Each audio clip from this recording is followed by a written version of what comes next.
And away we go. It is the nightcap right here on BearcatJournal.com. Brought to you, as always, by our good friends at Hail Mary Sports Bar. They've only been open for about 11 months, so they're a new bar in town. They've got 27 TVs, speakers, appliances, draft system, walk-in cooler. Everything is brand new since they opened. 27 TVs, a 9-screen video wall, the walk-in cooler, like I said, the draft lines. Not only do they pour the coldest beer around, but they also do it in 32.8 degree beer frosted glasses. So go check our friends out at Hail Mary Sports Bar in Cheviot. They're in the Dora District. So you can walk from bar to bar with your drinks. Go support those that support us. It's Aaron's flu game tonight. He looks rough. Yeah. Feels rough. And this one is not self-induced. This time. And you made it through the brunch today? Yeah, I did. Sleeping with your head on the table as Jeff and Dave talked? Pretty much. Pretty much. If you're not checking that out, yeah, cold sweats and the whole cold sweats. I can't get hot enough. I'm freezing right now. Just to let you know, this is part of the content schedule. The content schedule changes when football season hits. Every Saturday after the game, Aaron and I will have the aftermath presented by Mio's, and we will get you all of the good stuff, from game day. And then on Sunday mornings, Dave Simone and Jeff Howell have the Bearcat Brunch brought to you by Live Healthy Hydrate. So mark those things on your schedule. It'll be a little earlier on away games because Aaron won't have to drive back to Athens. So usually within the hour on away games, we will have a live show. A couple hours after on home games because we have to cover the press conference. Aaron drives back to Athens. But every night you can guarantee that. So just additions to the mountains of coverage. We are also through Tuesday night running our 75% off sale on BearcatJournal.com. So if you're not a member, go to BearcatJournal.com, click join, and you can get 75% off a full year. It basically breaks down to like under $2.50 a month for a full year of service. So Sunday nights, if you are new, click subscribe, become a member of the channel because we will be doing everything, throughout the season, all the way through football, all the way through basketball, talking Big 12, talking Bearcats, talking about when we have press conferences. So this is your one-stop shop for all things Bearcats, and you don't have to go anywhere else. You can just stay here. You get a show Monday night, you get a show Tuesday night, you get a show Wednesday night, you get a show Thursday night. Friday, we chill. You get a show Saturday, you get a show Sunday, like 6 days a week. We take Fridays off. It is what it is. Sunday nights are to take a look at the week that was in the Big 12. For a week one, Aaron, ultimately kind of uneventful. Really, the only, massive opportunity was West Virginia hosting Penn State. That did not go the Mountaineers' way, but we'll get to that here in a minute. Do you want to drive or do you want me to drive because you're not feeling good? I want to contribute the least amount that I have to in this show today. All right, I'll drive. Utah does what's expected. They played Southern Utah. They dominate 49-0.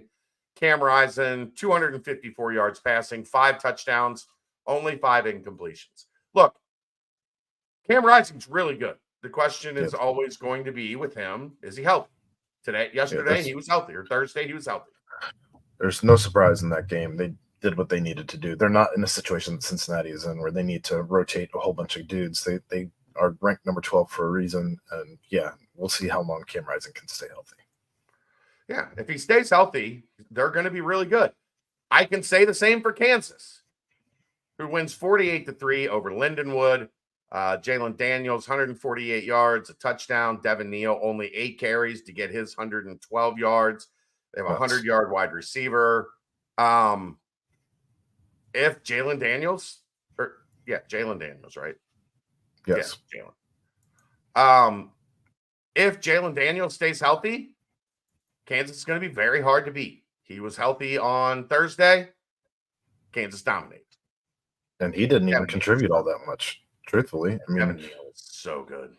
When you have 44 carries for 331 yards, that's where you did the bulk of your damage. Yeah, their running game is ridiculous. Sick. Yeah, what Henshaw? They had 1, 2, 3, 4, 5, 6, 7 guys rush for over 20 yards in that game. I think that's. I'm not positive. I'll have to check with my sources, Aaron. I think that's pretty good. And an 8th with 17. Yeah. UCF a little sloppy early. 57-3 winners over New Hampshire. KJ Jefferson was not all that good. Finished with 164 yards, 2 touchdowns, and a pick. RJ Harvey is awesome. 11 carries, 142 yards, and 2 touchdowns. And our old friend, Miles Montgomery, with 8 carries for 77 yards and a touchdown on the ground. Also 1 catch for 49 yards and a touchdown. They had 450 yards rushing. Yikes. 5 dudes with 40 or more, and KJ Jefferson had 39. Yeah. Their rushing attack is a big deal. A big deal. They will go as that rushing attack takes them, because KJ Jefferson just does not look like the guy that we thought he could be when he was at Arkansas. Moving on, the most talked about game of the week, Colorado pulls it out against North Dakota State, 31-26. Shadur Sanders was incredible, 445, 4 touchdowns. Jeremiah Horn, 198 yards. Travis Hunter was awesome, but Jimmy Horn, Jimmy Horn. Sorry. That defense does not look great, and their offensive line still looks suspect. But I would say in 90% of their games, they're going to have the 2 best players on the field, and Shadur Sanders and Travis Hunter. So yeah. That's not how they wanted to start their season, though. If you're a Colorado fan, you're certainly a little nervous going forward. North Dakota State gave you a run for your money. Yeah, but to be fair, I think North Dakota State is 6-1 in their last 7 games going into that one against FBS opponents. They're not scared. We talked about this Thursday night. Like, they are not afraid of playing anybody. And they're going to probably play you respectfully. Yes, I think if you're Colorado, you wish you would have won by a couple more scores. We'd have a different conversation if they won 38-20 instead of 31-26. Right. Just saying.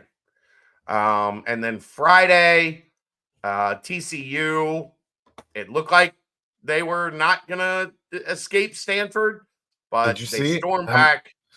Did you see the stadium and the tens of people that were there? Yeah. They're not real high on. And they're closer to a national championship playoff than Cincinnati. They did it 2 years ago. Cincinnati was there 3 years ago. Credit to Cincinnati fans. Look at Nippert Stadium, still packed. TCU goes to Stanford. That was at Stanford, though, right? It was at Stanford. I'm saying it was at Stanford, yes, but there were still tens of fans. ACC football is tough, brother.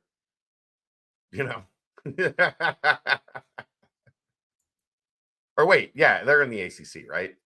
Yeah, I don't know anymore. Yeah, Oregon, Washington, UCLA, USC in the Big Ten, Stanford in the ACC. Sometimes a power like Stanford, it's hard to remember exactly what league they're in. haven't been relevant since Andrew Luck. But kudos to TCU for surviving because they probably should have lost that game. Yesterday, not a great look for Oklahoma State. Fairly close one with South Dakota State, 44-20. those Dakotas don't mess around. No, I mean they play competitive football up there. Ollie Gordon, 27 carries, 104 yards, 2 touchdowns. Bowman with 267 and 3 scores. They got the job done. I guess better than the way they started last year in Stillwater. Yeah. Where they were, 0-2, 0-3? Gundy was in a great mood in his presser afterwards, making Connor Stallions jokes and yeah. Kansas State pulls away in the second half against UT Martin. Avery Johnson, not for the amount of hype that Avery Johnson has gotten. He was 14-21 for 153, 2 touchdowns and an interception. DJ Giddens, awesome, 13 carries, 124 yards. Dylan Edwards, 6 carries, 43 yards. Avery Johnson, 3 for 37. Dylan Edwards had a touchdown. Joe Jackson, 7 for 48. So, again, a common theme that we are going to talk about all season, Aaron. The rushing attacks in this league are awesome. Kansas State, no different. All of them. It feels like all of them, doesn't it? Yes. Arizona, 61-39 over New Mexico.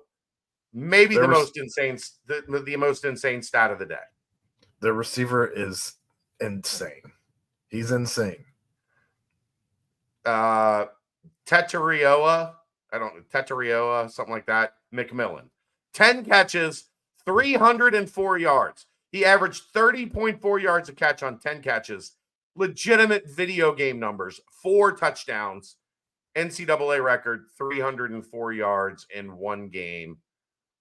Holy crap. But they did that and still had a guy go 13 for 106 and a touchdown in Ja'Cory Krosky-Merritt. And then Quail Conley, 10 carries, 90 yards, 3 touchdowns. And 2 guys combined for 7 touchdowns. That Arizona offense is incredible. We'll see about their defense. Was this, a week 1 new coach figuring things out situation? Because the game was closer than it probably should have been in the second half. I wonder if that's a borderline rivalry game with New Mexico and Arizona right there. I don't know. I mean, I can't imagine. I don't know. It was 27-24. Arizona was up at halftime. And then 20-30. They put up 34 in the second half. When you have a guy get 10 catches for 305 yards. Bananas. That'll do it. That generally does the trick. Iowa State 21-3 over North Dakota. That one's a little surprising. Rocco Beck, 267 for then 2 touchdowns. I expected more out of Iowa State on that final score. They did not rush the ball very well. 22 carries, 86 yards for the whole team. Yeah. It's the one team we're not talking about being dominant. The interesting thing there, Abu Sama only had 5 touches, 5 carries for 36 yards. They only ran the ball 22 times. They only threw the ball 26. So I wonder if it was looking at it. I wonder North Dakota rushed 42 times. I wonder if they just did the best they could to keep the ball away. So possessions were limited, and you get a couple stops on defense, and next thing you know, you got a low scoring Luke Fickell, Jim Tressel special. Yuck. What's that? Yuck. Baylor 45-3 over Tarleton. I don't know that we need to talk a whole lot about that. The surprising one, maybe. Some people predicted UNLV to win. I didn't know that. I wasn't prepared for UNLV to dominate Houston. 27-7. Houston didn't score until the fourth quarter. when the game was well out of hand. Willie Fritz, Man. yikes. Well, what Dana Holgerson left behind, yikes. Sure. I mean, let's not kid ourselves.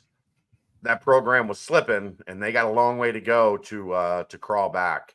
So that part will be interesting for Willie Fritz and Houston. 26 carries for 38 yards for Houston.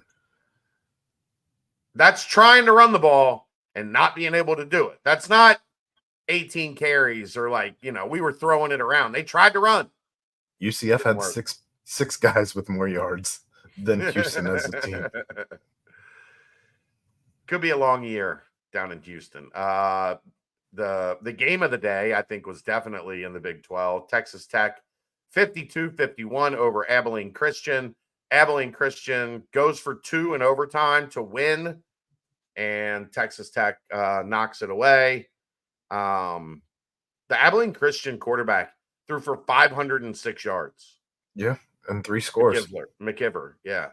And then Taj Brooks, who is also an awesome running back, 27 carries, 153 yards, and a touchdown.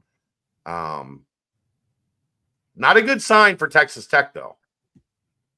No. Is it really that much of a surprise, though, when all of the teams have been built to stop the run, and you got a team that just decided we're going to throw it all over you? Yeah, you'd still probably not like to not give up 500 yards and 51 points. But, BYU starts off with a 41-13 win over Southern Illinois. Quarterback throws for 343 and 3 touchdowns. The quarterback for Southern Illinois had a big day, 15 carries, 121 yards, and 2 touchdowns on the ground. But BYU taking care of business at home in Provo. Anything to add on that one? That one's not real.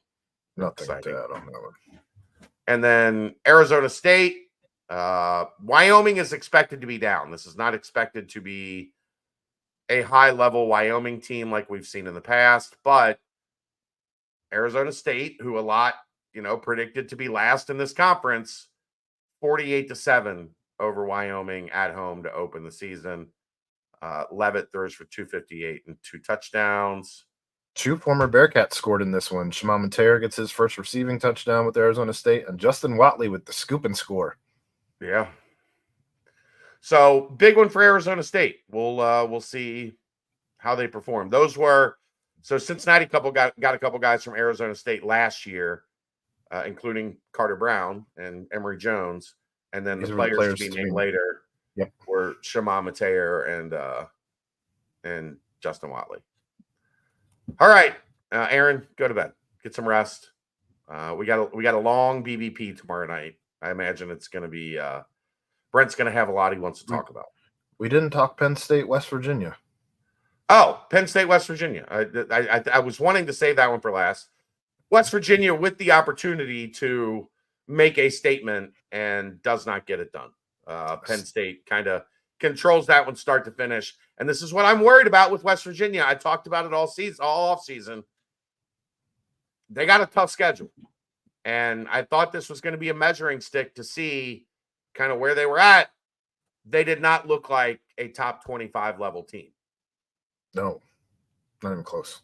12 points. I mean, they did. Yeah, they didn't get blown out, but I mean, 22 is not close.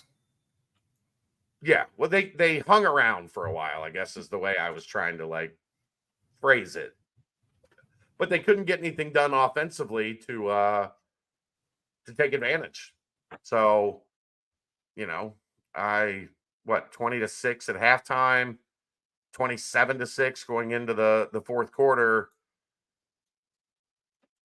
There's a lot of hype on this Neil Brown team. I don't personally see it, Aaron. I don't. I was one who bought in on it, and I don't feel good after watching the outcome of that. Ball. No, and that's what everybody talked about. Their quarterback, their running back, they were going to have this outstanding offense. Unless, and Penn State usually has a really, really good defense under James Franklin until they play Michigan and Ohio State. So maybe that was the case, but West Virginia's got work to do after week 1. I agree. All right, go to bed, buddy. We'll see you tomorrow night. That is the Nightcap, brought to you by Hail Mary Sports Bar. We'll see you on the BBP tomorrow night, right here on BearcatJournal.com. See ya.